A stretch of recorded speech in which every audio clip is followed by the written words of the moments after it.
This is a disaster. No, Actually disaster. just do you, Okay, what do I do? Meeting settings. do you look for participants? Okay. Hold on now. Oh God. You see participants there somewhere? Oh yeah, okay. So what And do I then do? just look for Damian in it. Yeah. Damian O'Boyle, Dame O'Boyle. Okay. And will then I just click him? and go make host. Hey, Aoife. Feedback. Right, Sean Cotter, where'd you go? Will I just leave the thing Can you hear and then me? come back? Yeah, We Yeah. can, Sean. Okay. There you are. Can you see that? No? I can't see it. Will I just leave and come back? Hang on now if I can do something. Participants. You don't see Damian, no? Yeah, I see him here. But oh yeah, got it. Excellent. You can put in your. There we go. Nice, nice. No. Prosper. Descent.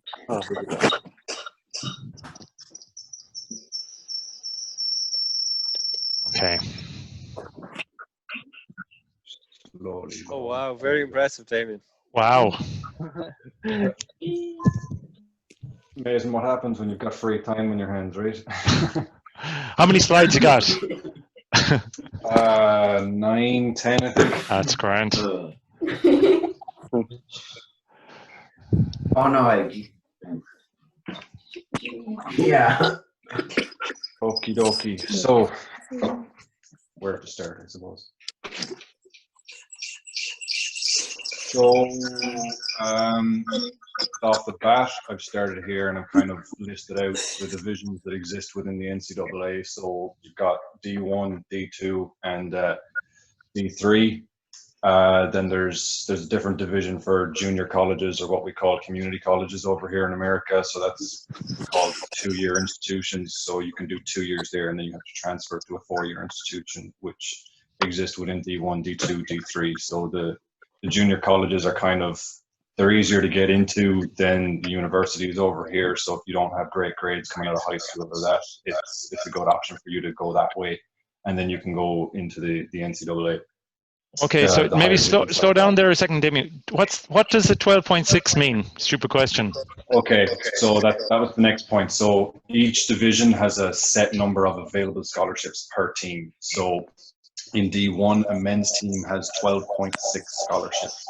Now, 12.6, that's based on percentages rather than money. So there's 12.6 scholarships, and you can break that down based on percentages, etc. So if you don't offer a full ride to one person, say you offer them 50%, then you still have that 50% and you can give it to somebody else. Okay. Now, every university has different ways that they kind of cheat these rules as well. So for example, here at McNeese, I'm considered an out-of-state student, but because of the grades I had coming in when I finished school, they actually cut my out-of-state tuition, which is about 50%. So I'm technically only getting about 60 to 70% of a scholarship, even though I have everything covered. So that's the way kind of universities have different ways of kind of finding loopholes so that they can stretch their scholarships and get more guys on the team. Now you can see here that a women's team D1 has more scholarships than a men's team. So that's based on what they have over here in America. It's called Title IX. So basically you can't discriminate based upon gender. So every women's sport has more scholarships than the men's version of the sport because women don't have a football program. And because football in the NCAA, I think in the conference we're in, we offer 68 scholarships per team. The women's team have to make up them 68 scholarships in every other sport, so they all have more scholarships, so they have more room to work with, they can bring more people in, etc. Okay, this is a stupid question as well, Damian. I don't know if you have 12 slides and I don't want to ask all the questions, but do you know about the athletics, but do you know about triathletes, or are there triathletes with scholarships as well? There are triathletes. I'm not sure if they're on scholarships with the triathletes and different kind of niche sports like that with like gymnastics and stuff. You tend not to find them in what we'd call like mid-range or lower schools like McNeese here. We've kind of got the basic set of sports, everything you'd expect to see. We don't have like gymnastics, and we don't have triathlon like that. But the bigger schools, like the Power 5 schools that you'll find like the ACC and the SEC conferences, they'll have triathlon programs. I'm not sure if there's scholarships that go with that within the NCAA per se, but like that, big schools have so much finance and so much backing behind them that they often can provide scholarships themselves. Like at McNeese here, we have scholarships for our band. And it's supposed to be one of the best bands kind of within the region down here. Like the university also provides scholarships for the rodeo team, which is one of the best in the country. And you're D2, is it? McNeese is D1. D1, okay. D1. So we're not a big school. We're not kind of what would be considered mid-range. We're what I like to refer to as a wannabe school. So we're D1, but like we definitely have the ability to compete with D1. You're not going to see us at national championships every single time. You're going to see someone pop up every year or so, and we're always going to have someone at the regional championships. Okay. And just for the noddies, D1 is the higher division, isn't it? It's D1, D2, and then D3. Yeah. And like a lot of famous athletes come from D2 and D3. Like Nick Simmons would be famously a D2 athlete, and Nick Simmons came from D3. D3 actually, yeah. D3, sorry. if I know correctly, it was Willamite over there in Oregon. So the thing with D3 schools is D3 schools don't offer scholarships. Interesting, yeah. And under their manifesto from the NCAA, D3 schools don't offer scholarships. So it's usually kind of big artsy schools or schools that kind of work within niche kind of areas. For example, Carnegie Mellon. They're big on art, and they've got a really good computer science department and everything, but they're D3. So with D3 schools, it's kind of, there's no focus on athletics. The teams are there and they make it available to their students, but there's not a huge amount of funding put into it, and it's not their primary concern, you know? Okay. Then, like I was saying, the junior colleges. So the junior colleges, based on their teams, I think they're allowed 12 scholarships per team, both sides. It's a good way to go. There's got girls on the team right now that we've brought in from junior colleges like that. It's an easier way to get in. The competition's not as high, you know, like as it would be coming from a junior college. It might be kind of on par with about D2. It's going to be a little bit more stronger than D3, because D3 is just kind of like anyone that wants to compete that maybe hasn't been competitive their whole life, you know. So the way the D2 works is you go in, you do your 2 years, your basic credit, basic courses, and then you move on to the 4-year institution where you go into your specialization class in the degree program that you want to study. Okay. And then I just have written here as well, kind of a note on the Ivy League. So the Ivy League is D1. That's kind of like your Harvard, Dartmouth, Cornell, big universities full of smart people, as they say. The Ivy League don't offer scholarships either, because they consider themselves academic institutions. They don't offer athletic scholarships because they don't consider themselves athletic institutions. There's still ways to get into. So you can beat those guys. You can beat the SWATs. Well, that's it. The Ivy League, while they don't offer scholarships, they still have very competitive programs. Are they only on the East Coast, Damian? The Ivy League schools are all kind of in that New York, New Jersey area. They're all very close in terms of conferences. That would be one of the most tightly knit conferences in the country. That they're all right there within a very small, isolated area. Now there are ways that you can fund going to Ivy League schools. There's different academic scholarships, etc. And academic scholarships are a good way to kind of supplement anything that you might get offered athletically. So like I was saying, when I came in and I have the out-of-state waiver here, that's considered an athletic scholarship. So it's covering 40-50% of my current tuition costs. just off academics alone. So it's not putting a burden on the coaches that they have to find this money from that only limited 12.6 they have, because 12.6 it's not a big number of scholarships when you're looking at an entire track team and you're trying to score a championship event. You know, you've got to put at least 1 or 2 people in every single event. You're not going to have the scholarship depth there for a massive team like you would, for example, in football. They've got 68 scholarships and you can only have 15 guys on the field, or is it 11 at one time? But they have so many different teams. It's the way it works. I think track kind of gets the short end of the stick in that regard, because cross country falls under track as well. So there isn't a separate set of scholarships for cross country. They're all thrown into one. That's it. That's your 12.6, your cross country and your track team. And sprinters as well. Everything is in there. Yeah. Long jumpers. And Damian, everybody. Throwers. And throwers as well. All that is under. All in there. It's all falls under the same thing. And Damian, anybody considering going over there, isn't it the case that the scholarship straight off their fees are a lot less as an international student? Sorry? Straight off the fees are a lot less as an international student.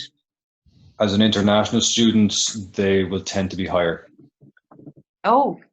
So it's the same in Ireland, where a lot of people don't actually realise that the government is paying 50% of your college costs. Okay. Straight away, that's a grant the government gives to everyone in Ireland. You don't pay your full cost, you pay 50%. But like in Ireland, if you drop out of your course and you go back, then you get hit with the full costs because you didn't progress through and you didn't finish the first degree that you went into. Oh, right. So it's the same in Ireland, in that like when international students come in, because I know it was a problem a couple of years ago that UCD were offering more places to international applicants than Irish nationals, because they could get more money from the international applicants going into the courses because their fees were higher and they actually had to pay them. It wasn't coming from government grants. But like that, there's higher fees. So there's the higher application fees for international students because there's more document processing. Like you need your visa documents and your travel documents and everything to be processed, and that all has to go through Homeland Security here in the US. And then they have the out-of-state fees, and some universities have international fees that they put on top of that as well.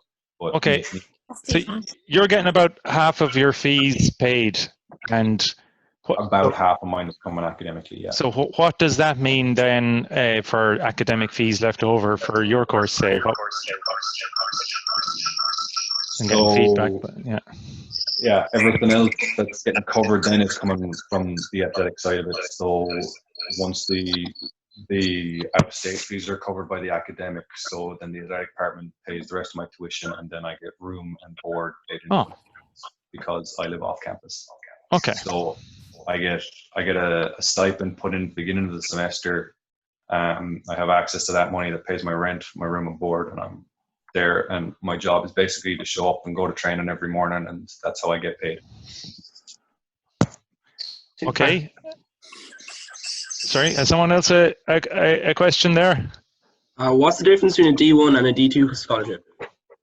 So there isn't much difference between the scholarships. It's D1 and D2 is based on the size of the institution. So McNeese is considered D1 because we're considered to have enough financial means to support a D1 program, whereas a D2 school would be a school that is a bit smaller. It doesn't have as many students, so it doesn't have what would be considered by the NCAA the financial means to support a D1 program. So you'll tend to find that there's not as many sports on D2 programs. Like D2 tend not to have football programs. And that obviously helps them. That's why the men's and women's number of scholarships match in D2 and all the other conferences.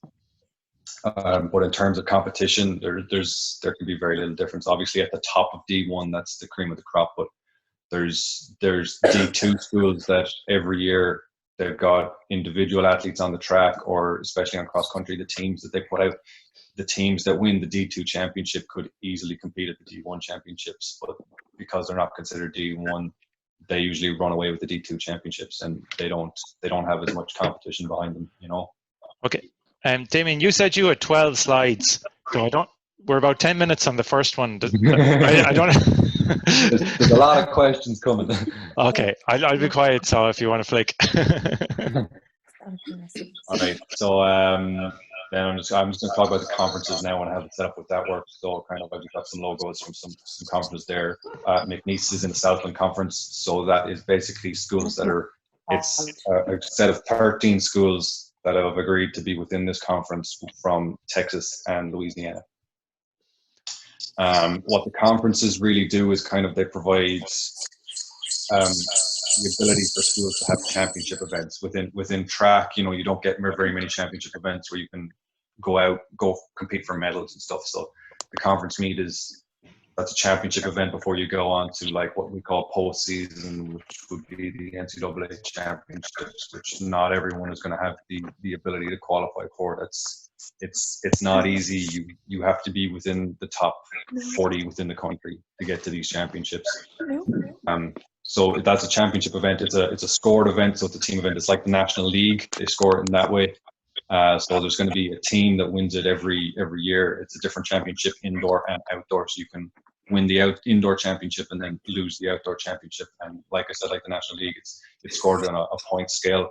I think it's slightly different than they do it in Ireland. If you win, you get 10. Second is 8, and then it's 6 through 1 for the first 8 places. These championships, this is where the coaches make their money. So this is where they're looking for athletes to perform. And this is kind of where they're going to set their scholarship standards off, is going to be that top 8. And you'll tend to see from year to year that top 8, the time for 8th place, it won't change too much. It'll be very similar. And that's what the coach is going to set. Like, that's going to be my minimum standard for a scholarship in any specific event, especially when you're bringing in internationals, because you often have to give them more money to get them over, and then you're going to need them to perform when they actually get here. Okay. So that was a question that was submitted, and a good one from, I think, I don't know, was William, or saying, how did you get noticed? So you're saying to get noticed, you need to be performing at the standard that would get you 8th in some of these conferences. Is that it? Within each conference, most schools are going to kind of set their scholarship standard as 8th place, because that means you're going to score at a championship event, and even 1 point can change the result on a day. You know, indoors right before everything got cancelled, our girls team, I think, finished 3rd by 0.75 of a point, because 3 girls tied for 8th place or something in the tied for 7th or 8th place in the pole vault, and we ended up stealing 3rd place by like 0.25. So it can make the difference, 1 single point right at the end of the championship. So you need everyone to be on form, stealing points from wherever they can. So which event did you run that you think caught their eye, or how did that work? So basically, the phone call I got that I'd been in contact with the coach here at McNeese for maybe 6 months or so. And the phone call that I got was right after I ran the 3K at the National Senior Championships, the junior 3K. I ran, I think, 8:44 that day, and he called me up, and that's the day he said, right, I can definitely make the money work if you can get over here within the next 2 months, because I think it was July at that stage. So it's not a case of that you need to be on the ball and have everything sorted well in advance. It definitely helps. But like that, I got offered it late in the day. I think it was the beginning of July, and I was over here by the first week of August. And Damian, are they looking at all Europeans or all internationals equally, or do they take a certain percentage from certain areas, or is it just based on time? That's all going to come down to each coach. There's some coaches over here that just refuse point blank to recruit internationally. They won't do it because it's not worth it. They've got to give all the money to the internationals. Whereas you'll find that if you try to bring in a local kid from here, if you say, oh yeah, I'll pay for your books, some of them will absolutely jump at that, because they're like, oh my God, I got an athletic scholarship. Whereas we're coming from Ireland, kind of thing of like, I'm not paying for anything. You need to find a way to make sure that this scholarship is an actual scholarship kind of thing. You know what I mean? Yeah. Because it's university, it's not cheap over here, you know. especially up in the East Coast, it can be $40,000 a year. McNeese isn't that bad. I think down here, I think for the year it works out at about $10,000 or something, which That's okay. it's still a stretch. It's more than you'd be paying at home. Do you know what I mean? The more you get away from the East Coast, the lower it tends to get as well. Up there, it's kind of, there's a lot of issues. It's a big political thing with how they set up federal grants and stuff and loans from the banks. You can't be denied a federal loan for academics. So the institutions just drive the prices up because you're going to get the loan because it can't be denied no matter how much it is. Eligibility, right. So within the NCAA, you're allowed 5 years to complete 4 seasons of competition. So for this rule, cross country, indoor track and outdoor track are all considered different sports. So you've got 5 years to complete your 4 years of competition. Like, so for example, I'm on my 4th year right now, but I'm currently working on coming back next year because I missed my sophomore cross country and I missed outdoor last year with the Achilles injury. So I have extra eligibility that I can compete next year. And the NCAA just approved a waiver because of the COVID virus, that basically anyone who was in their final year or like that can come back and extend that 5 years. They removed the 5-year rule. You can do a 6th year if you want to come back, but they've offered that to everyone in every spring sport. So what they've basically said is everyone gets that year back. Your 5-year clock has been extended 1 year because you didn't get the opportunity to compete. And I think they did that across the board in all sports. Okay, so you plan to come back and do a master's there, is it? That's currently what I'm working on, yes. Yeah. Okay. And when you say you're coming back, obviously you don't come back and just run. You have to do some postgrad or something to extend your course. You have to be within school, and I think that's what I touch on in the next slide, at least anyway. So with that 4 seasons within 5 years, like I was saying there, the NCAA came up with a waiver. There's red shirts and there's waivers. So there's 2 different types of red shirts: academic and injury. So what a red shirt is, if you don't compete, your eligibility is not affected. You can come back the next, like if you miss a season, it's not like that season's gone. You have the opportunity to come back and do that season in a 5th year if that's what you want to do. Now, there's people that do want to do that. There's people that don't want to do that. It's completely up to each individual. You know, by the time you finished 4 years in college, you might say, you know, I don't have the patience to stay in school any longer. I've been here in school for what, nearly 17 years at this stage, my entire life. I've had enough. I want to go and work, you know. Stay in school. But and then the waiver on that is like, for example, you might get injured after you competed in a little bit of the season. So there's different rules the NCAA has. It's like 30% of the season if you only compete within that first 30%, and then you get injured. Each institution is allowed to immediately give you that waiver, and it's considered a red shirt, an injury red shirt. So you got injured, you get the season back because you didn't compete in it fully, and you didn't compete in the championship event at the end of the season. Okay, that's fair enough. Damian, what do you think? Do you think your job prospects are increased by having had this scholarship now? From my point of view, definitely. So my undergrad is in computer science, and obviously that's a growing field anyway.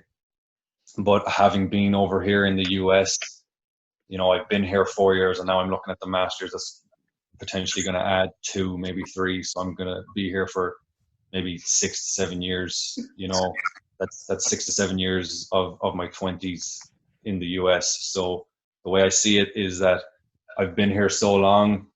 Like, I have a few friends at home. I don't stay in contact with a lot of people, but most of my life is over here already. So how I'm looking at it is, right, you continue on from there, you try to get the work and visas, you stay here, you continue, et cetera, and there's much more job opportunity here in the US than there would be at home, you know. So you're planning to stay? Currently, and especially with the way everything's gone at the moment, I think the economy is about to take a big hit. So it's better to stay here where everything runs on money and the economy and people being out working, rather than heading home, because you guys are on a lot more. The regulations you've currently been put under are a lot stricter, and the government is paying out a lot of money to everyone that's not working. Whereas here in the US, they're kind of being like, right, here's a little bit, but you need to keep working. All right, we'll still let you back every November for the novices. Don't worry about that, or December, so no problem. That's for sure. Okay, very good. And are you going to talk about, say, the day-to-day life and the training? Mm-hmm. It's all coming. We're just working through it all very slowly. Okay, and then I got a note here on master's students. So you don't have to come over to the US and be in the NCAA right after you finish school. So there's plenty of people I know, and we've got people on the team every year coming in. You can do your undergrad at home and then come over as a master's student. Because you have them 5 years of eligibility, your clock starts once you go into college. So you immediately have 1 year coming out of Ireland that you can come over and compete here as a master's student, and then you can apply for it's a waiver. I'm not sure exactly what they call the waiver, but most people tend to get a second year added on because the NCAA kind of look at the competition standards that you have and the availability of competition while you're competing in Ireland. And because they say, all right, well, you didn't have very much opportunity to compete, we're going to give you another year, a second year for your master's, where you're allowed to compete again within the NCAA. So you might get 2 years over here, and they make different decisions based on it. Like we currently have a girl that came out of England, and in England, I think your undergrad is only 3 years. So the NCAA granted her 3 track seasons, but only 1 cross country season, based on the different ways she competed while she was in college. So it's all down to them, and it's at their discretion, but you get 1 guaranteed, and then you can apply for the second one. And that's a good option for people, as well, to think about. It's a very good option. Yeah. It's something people don't know about. They think it's okay, I didn't come over when I got out of school, I've missed my opportunity, Yeah, because a lot of people do, let's say,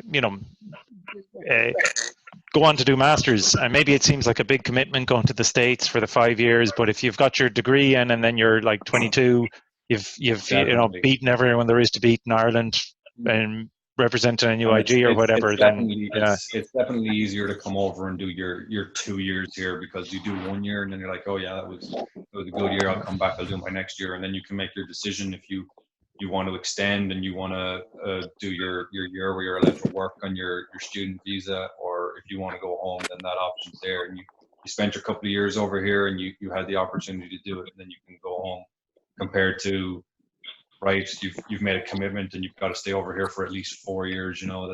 It can be big and daunting for a lot of people, because I know there's a lot of coaches that struggle to recruit, especially on the female side. It's a lot harder to get girls to come over than guys.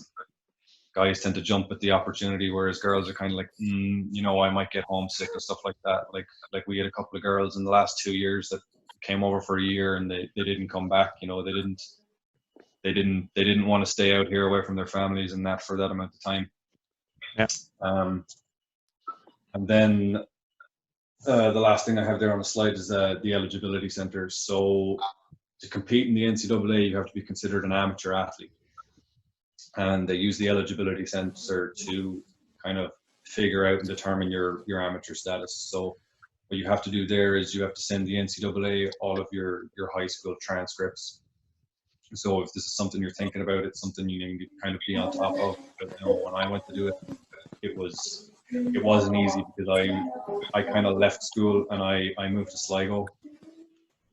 So I had to try and get back in contact with the school and get hold of all of my records from summer exams. And what? So you got all your summer exams through secondary school? So the way they do it in the US is because they calculate your GPAs. It's the only thing the NCAA know how to work with. So they want everything they can get their hands on, at least. So even if it's the junior cert and the leaving cert, they'll take that, and they can work with a school to kind of figure out. We're only going to get one of those from Leah now, anyway, this year, right, Leah? Or anyway, so they'll work with a school on the different kind of grading and reports that they do. But the NCAA basically takes what they call your transcript, and they work out a GPA based on that. And then they'll take either your SAT or your ACT score, which it's like a college entrance exam over here. It's not based on anything. It's more kind of aptitude. So it's basic math and basic English and a bit of writing. It's not difficult, but that's also something you need to do if you're coming over academically. You need to get the SAT or the ACT done. The ACT is supposed to be more user friendly and is being used a lot more in the country than the SAT, but definitely up the East Coast, the SAT is what they're still looking at the most. Okay. And I think it's actually harder to get the ACT done outside of the US. They only started it in Ireland a couple of years ago. Well, basically, yeah, the NCAA, the eligibility center, that's what they do. They kind of look at all of that, and then they want you to kind of fill out a profile of your competition history. So you got to put down kind of an idea of the different races you ran while you were in secondary school. And it's basically them just making sure that you didn't get paid for competing either with a team or because you won a competition or something like that. Now, if it's a thing that you got a couple of €100 for winning a road race, it's not something they're going to look at. And if you don't put it in there, they're going to be none the wiser, you know. Especially with you not coming from the US, there's no way they can check that either, you know. Classroom and grades. So the first thing I have up there is, first and foremost, you're a student athlete, and it's bold and it's underlined for a reason. You're a student first, and then you're an athlete. If you're not looking after what you're supposed to be doing in the classroom, you're not going to be allowed to train. You're not going to be allowed to compete. You're not going to be allowed to do anything. It's a privilege rather than a right. And even if you're on scholarship, it makes no difference. You need to keep a high GPA. You need to keep your hours in order. You need to be taking enough credits and everything, because the NCAA have eligibility requirements that if you don't meet, you're not allowed to compete at all. They'll let you still train with the team, but they won't let you enter competitions because you're considered academically ineligible. Just a note on the grade point average, because I know it's not something that you'd be used to coming from home. It's kind of, especially with the way they've changed the grading system now, I think it's all H's and stuff. So over here they work on a grade point average, which is basically, it's based on an A, B, C, D, F system. So I'm sure you've all heard about it, a 4.0, a 3.0, or whatever it is. So the way they do that is an A is considered a 4, B is a 3, C is 2, and the D is 1. And if you fail, it's 0. And they basically take the grades from each course you do, and they multiply it by the number of credit hours that course is, and then they kind of add it all together, and they figure out what your average GPA is. Okay. So that's why it's a GPA. It's a grade point average. So for example, for me to maintain the academic scholarship and out-of-state waiver that I have, I need to maintain over 3.0. That's like, is that over 75%, is it, or something, or over 7% or something like that? Basically, that's a good way to look at it. Yeah. So it's not exactly the same as home. In the US, they tend to grade on a 10-point scale, which means that 90 and above is an A, 80 and above is a B, 70 above is a C, and then anything over 60 is a D, and everything under 60 you fail. So under 60? Yeah. Now the exams tend not to be as hard, especially as what I've heard from people at home. Like my GPA is 3.7 at the moment. Like it's been very rare case. It's got to be very soft. So yeah, it's been a very rare case if I haven't gotten an A in a course. You know, the professors, they work with you very much, and it's more of a thing of know the material and give them the opportunity to prove that you know it, rather than, right, this is what you have to do. Like because we work with kind of continuous assessment, so you'll have maybe 2 or 3 tests on the course of the semester, your homework is going to count towards the grade, quizzes, projects, assignments. Okay, so you have a lot that all going on. goes towards your grade. It's not a thing that you've got like one assignment and then you got one big test at the end of the semester that the entire grade is working off. They're continuously monitoring that you're learning the material as you go, and then you'll have a final exam at the end of the semester, but it might only be worth 30% of the grade. It sounds like tough work. So how many hours a week or a day do you have of college? With computer science be fairly heavy on hours anyway, but yeah, this semester I have 15 credit hours, so that it's close to what they would say. It's 15 or 18 I have. I think it's 15 I have this semester. So that's 15 hours in lectures. For example, I have a lab that is not worth any credits, but I'm in that lab for 3 hours. Okay, and so many credits get you a qualification or enough to... Yeah, so in the US, it's usually 120 hours for most degrees, and then engineering tends to be 128. All right. Okay. Okay. So 120 hours gets you a degree. 15 hours. 120 hours gets you a degree, so they consider it 15 credit hours a semester. Now it's not the same as home. I know you hear stories of people like, oh, I have like 20 hours or 30 hours a week where I'm in class. It's similar to that. You'll be in class much more than the actual credit hours that you have. All right. Okay. I have a question about all this. Mm-hmm. Shoot. Fire away. Yeah. So if you're not going to college, like I want to do an apprenticeship. So how would that work? If you're not doing college. So the apprenticeship, again, it'll all have to go through the eligibility center. Like, for example, when I finished school, I moved to Sligo, but I didn't not do anything. I did a PLC course, which I'm sure if any of you are heading towards leaving cert at this stage, you know what a PLC is. You've been told.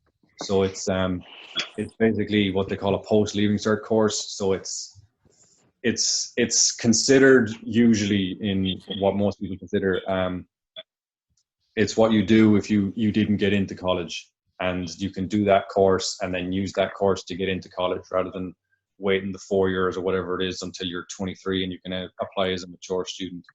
The PLC course will allow you to kind of gain some credit and experience within the field you want to study, and then apply into the college through the FETAC route, or I think it's called QQI now. So I did a course in massage therapy. That year I was in Sligo, and because that was considered progressing academically, it was a course that was higher than my high school, let's say, tuition, but it wasn't third level college education. Because I was still continuing, it didn't affect my eligibility. So I came in as what we would call a true freshman. None of my eligibility was affected when I came in, and I was a freshman my first year.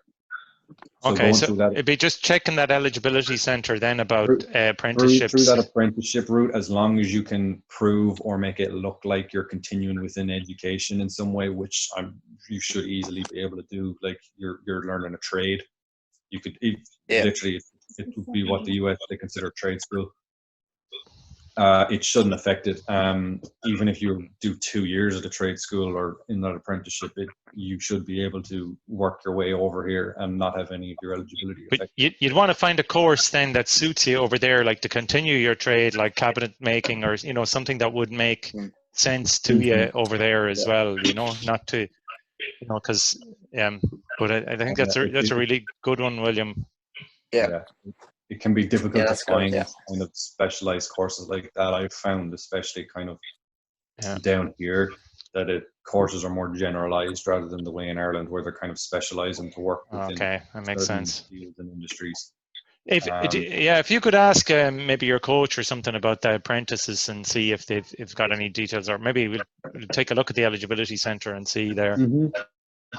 That's cool. Just off my own experience, I don't think there should be any problem if you can prove that it's continuing along the educational ladder, as they say. So you could get a trade and maybe go then as a postgrad or something, or as a mature student even over there as an athlete if you wanted to experience that. So That's what yeah, Shane Healy did, didn't he? Shane Healy, I think so. He did something along the route. Yeah, he did a colourful journey, but yeah. So we talked about the credit hours, like that. Most courses over here are considered a 3-hour course. I know here and a lot of other places do it the same, whereas the class will either meet Monday, Wednesday, Friday, or Tuesday, Thursday, and you'll make up that 3 hours over whatever them days are. Then study hall. So study hall is something that is designed specifically for student athletes, where it's kind of a study space that's made available to you. And when you come in as a freshman, you're expected to go in there, and you have to be in there a certain number of hours every week. Now, most study halls, because the way they work off the NCAA, you can't meet your coach like every week. It's like that. You can't meet your academic advisor one day out of every week. So you have, the way they work it here is they consider 1 hour every day, and because there's only 6 days that you can technically be in there, they say, right, you need to get 6 hours a week in the study hall. Now, for me, I think I got a 3.5 my first semester or something. So they went, okay, you're academically proficient, you're on top of your study, everything else, you don't have to go to study hall anymore. The way we work it here is if you have under a 3.0, you're in study hall. But again, if you're under a 3.0, you're likely going to lose any academic aid you're on, because you're not maintaining that GPA. Staying over a 3.0 is usually the guideline from most places. You'll struggle to get into any master's program if your GPA is under 3.0 on that front anyway. And then remaining eligible. So like that, if your GPA drops under a 2, you're going to be considered academically ineligible. And there's different rules to go along with that. Like you have to be within at least 12 hours each semester, and you have to pass 18 hours within a year and at least 6 each semester. And if you don't do that, you lose your eligibility for the next season. A bit of pressure. Yeah, so for example, there was a girl on our team this semester, so she ran cross country with us, and she didn't pass 6 hours. So she wasn't allowed to run either indoor or outdoor track. She lost eligibility for both of them because you lose it for the entire next semester. The study hall is just a hall where you go and study, is it? That's literally it, but there's academic advisors there, and there's people kind of paying attention and making sure you're actually studying. Right. Because so she was kind of dropped from her scholarship or from the team because she was allowed to stay on the team because she's actually one of the better runners on the girls' side. So. Our girls cross country team took a big hit academically this year. They've had what they consider academic excellence over here for nearly 7 or 8 years in a row, and this year they just tanked it. The guys team swept them under the rug, and we're usually chasing after them, you know. Okay. So, day-to-day life, I suppose, training and competing. So the cross country, it happens during the fall semester, which is September to November. So the national cross country championships over here are going to happen about a week before Thanksgiving, which is usually around the 24th of November. It's the third Thursday in November. Men race over 8K at championship events, and women over 6. And then when you get into postseason NCAA championships, the men race 10 and the women stay at 6. So the regional championships and the national championships in the NCAA, you're going to be racing over 10 kilometers. The way they score it over here is a bit differently. So you can have 8 people to a team in regular competition, and then it's 5 people to score rather than 4. Or I think is it the European Championships have dropped it to 3 now. So with 5 to score, you're looking for a lot more depth in the team, and that's where scholarships are available. That's why it's not as hard as people think to get over here, because you need 5 guys to score and you need to put 8 guys on a team. That's where the importance for distance runners comes in. You have more opportunity to get on that team, and then you have the ability to compete in 3 seasons, whereas a javelin thrower can only do an outdoor season, you know. So javelin throwers, no matter how good you are, you're not going to command a lot of scholarship resources. And then just on that, when you get into the postseason with the NCAA, if the regional championships and the national championships, you're only allowed 7 people on your team rather than the 8. But most teams tend to have more than the 8 anyway. Like we usually tend to have about 12 guys, and there'll be 4 that don't make it. But I find every year we'll lose 1 or 2 guys to injury or something. So you end up with your 8 being chosen for you rather than choosing it yourself. Okay. So track. When you say with the cross country, I know they race a lot over there. So do you have a lot of races in between? At least at high school, there's like weekly races. But that doesn't there are races every week. The way we tend to do it is we'll race every 2 weeks now, and we won't start at 8K. We tend to open up with like a 4K race, and then we'll do maybe a 4-mile race. So we're working on about 4 to 6K, and then we usually tend to hit an 8K race a couple of weeks out before the conference championships, which is over 8 kilometers. All right. So it's slowly building up, and each program is different. Each team only has to compete at 4 races in the year. Okay. And the conference championship and a regional meet can be considered part of them 4. So Sean, choose the remote control. Give her the remote control, Sean. Damian. Yes. What other access do you have? Like, you know, your coach, obviously. Do you have access to physio? Do you have access to nutritionist, psychologist? Yeah, it's all there. I have it down in facilities and stuff. So that stuff's going to vary by team, and I think I've got more stuff on a slide later, and I can touch back. Is it good support? There's definitely support here. You're not going to be left out on your own to figure stuff out, you know. But it's going to vary by team and their financial resources, etc. We were on track. So the track seasons again over here, competition's taking fast. Like Mark was saying, every week you're just going to be put through the ringer a little bit. Track indoor, literally the first week I get back every year, we're usually on the bus and we're competing. And indoor track, it's about 6 weeks long. So from that first meet to when you tend to hit the conference championships, it's 6 to 7 weeks. You usually won't be competing every single weekend. That might be something the sprinters tend to do because it's not going to be as taxing on the body. But you're going to get out and you're kind of going to get a feel of 2 or 3 different events, and then you're going to go into the conference championships and see what you can do, put some points on the board, maybe try and get on the podium. And then we head straight into outdoors. So we usually get like a week, maybe 2 from the indoor championships, and then we're outdoors straight away in March. And that season goes right through April, and then it tends to be the first or second week of May that we'll have our conference championships. So I tend to find by the time most people are talking about opening up at home, I'm like, I'm done. My season's over. I'm spent. You know, I've been running nonstop since probably August, and I've just had enough. You know. Then on the training, it's for me and my experience, it's been early and often. So the way we work it here at McNeese is we train at 6 a.m.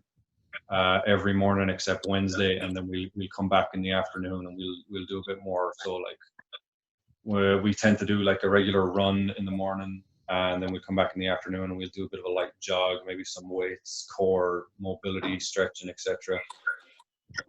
We tend to do our workouts in the morning as well. So Tuesdays and Fridays we're up 5 a.m. ready to go at 6 and plowing into that workout early in the morning, getting it done out of the way, because down here it tends to get hot, it's humid, and if you can get it done while it's still a bit dark and the sun's only thinking about coming up, you tend to miss that. You don't get caught in the heat. Anything else anyone wants to ask about day-to-day life and training while we're on it? Okay. So let's say, so you're training, you're saying Tuesday and Friday you've got sessions mostly, and probably your classic kind of long run in the weekend. You see except Wednesday, so Wednesday you don't do a morning run? Why is that? So the way the NCAA rules work, you can't meet your coach one day out of the week. All right. You're only allowed to meet with him like 20 hours out of that week. So okay. Wednesday's the day we don't meet. Usually we're told to either cross train or go and get a bit of a run in ourselves. But it's if you're not feeling it, you can take the day off usually. But that's the one day out of the week where we don't meet and you get a bit of lying. Okay, and even Saturday, Sunday, you're up bright and bushy-tailed at 6 a.m. Up early in the morning. Our coach he's got a bit of insomnia and he doesn't like sleeping, so he likes to be up early in the morning and get fun out of the way. But I don't think we'd get on. Saturday and Sunday. I know when I first got here, the assistant coach we had used to kind of argue, and we get it a bit later, maybe 7 or 8. But in the last 2 years, it's kind of been 6:30 at the weekends, and it's just stay on you. All right, and then say your typical. I know it'll vary from phase to phase or whatever, but early season, say, like when do you come back to the States after the summer? What time do you come back in August? August. So we start school the second week of August. Yeah. So when do you get do you do your summer running then to get ready for that? Because do you hit fairly hard, or can you arrive pretty unfit and build up over the season there? I mean, you can. I've done it in the past. I've not been in too much shape. Either the 2 summers I did go home. I think the first year I had issues with my left post tib, and then the second year was kind of the beginning of that Achilles injury that took them about a year to figure it out. So pay attention, Ross. I know definitely after the summer that we just had the year before, we kind of met as a group ourselves before we left, and we were just kind of like, yeah, guys, just stay on top of it. Just it's more mileage and keeping the mileage in the legs, being fit, ready to go and hit the workout rather than coming in on fire, ready to go. Because I've seen it over the last 4 years. You tend to watch people start to fall apart 2 or 3 weeks out from the championship if they've been hitting it hard all summer,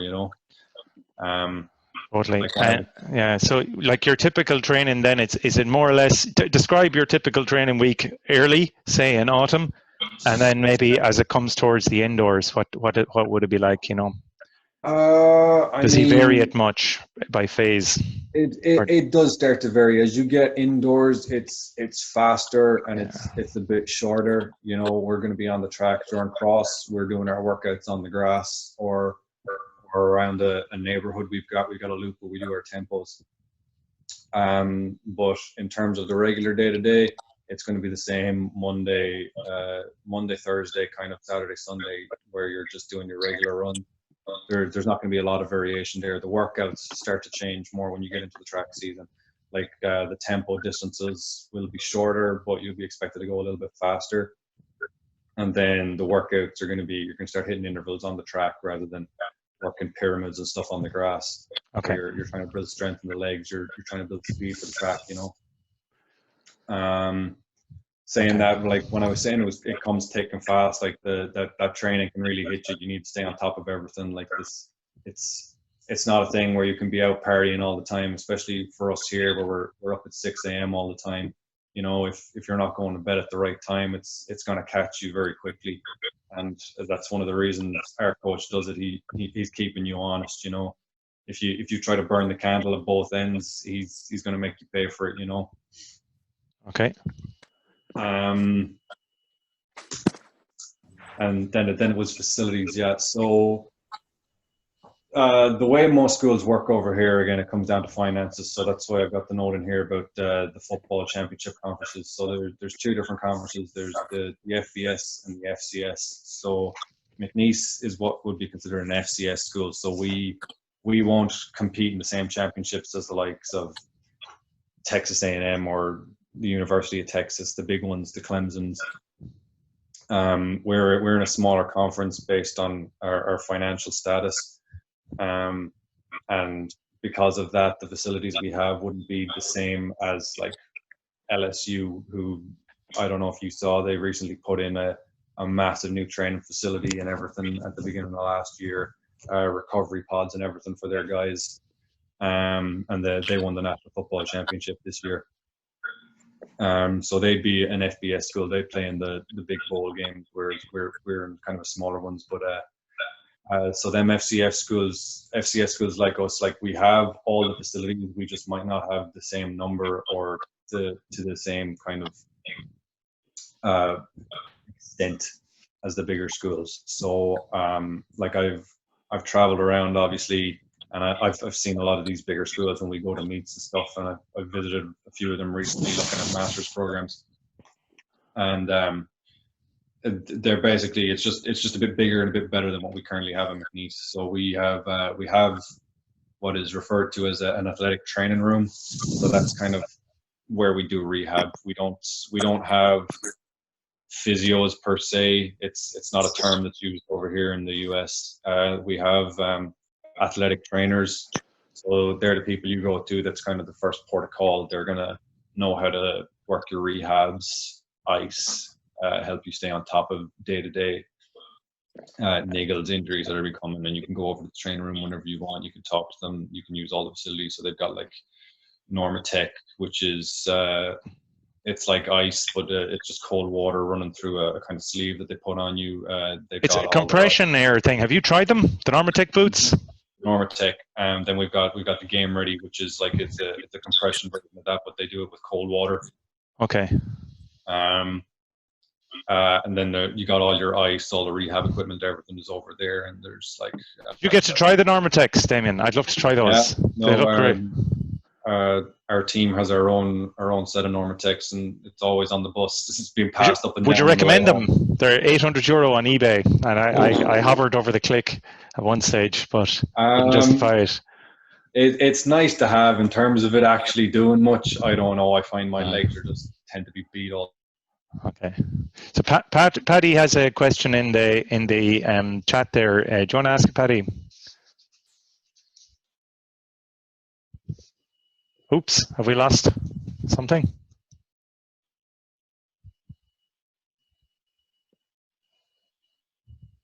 Hello?